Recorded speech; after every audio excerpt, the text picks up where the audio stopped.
temperatūrų, mums šoka 40,6, skambinam daktarį, ką daryti. Jį atvežė į Vilnių, mes iš paskui atvažiavom, atėjom į skyrių.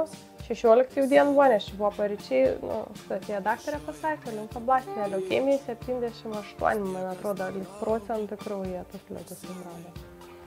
Labai smagu matyti, kad tie vaikai šitiek praėję, jie toliau šypsosi, jie toliau tiki tuo gyvenimu, galbūt pilnai nesuvokia situacijos, bet galbūt tai ir yra gerai iš kitos pusės. Ir labai smagu, kad yra žmonių, kurie rūpinasi tuo, ar jie patirs tą džiaugsmą.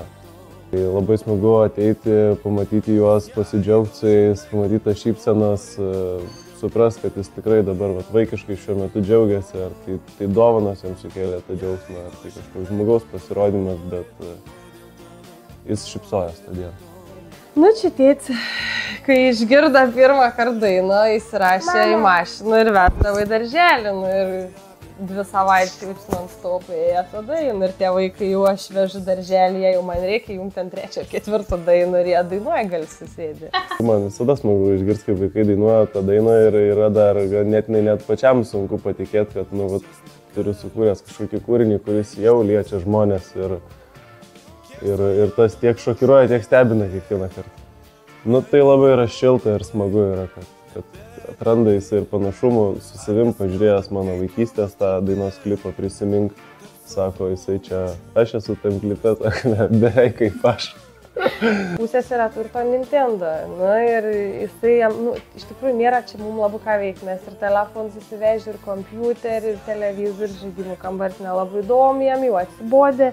Ir kažkaip jis sako, man reikia Nintendo, ar tu žais, man reikia, sakau, tavo svajonė tai rašyk, kad reikia Nintendo. Ir paskui vasarą galvojam, kad mums labai reikia paspirtuką, nes iš tikrųjų šitą laiką grįžam namo, tai aš kaip minėjau, brolis važiniais dviračiais iš paskui lakstė. Man tą grįžiuką padovanojo prieš kelias savaitės, mano gimtadienis buvo draugai. Tai buvo dovana ir jie išreiškė tai, kad tai saugotų mane, ir žinau, kad tas dalykas yra nupirktas su gera intencija, tai taip pamastęs pagalvojau, kad manau jisai daugiau apsaugos ir pagalbos atneš kitam žmogui, negu man šiuo metu reikia. Geriausi draugai yra padovanoję tokį kryžiuką, matai, kad saugotų mane. Aš galvoju, kad aš norėčiau, kad jis tave saugotų. Ir atsiminsiu visada, kad tave saugo šitas kryžiukas. Gerai, Ro? Žaidžiu.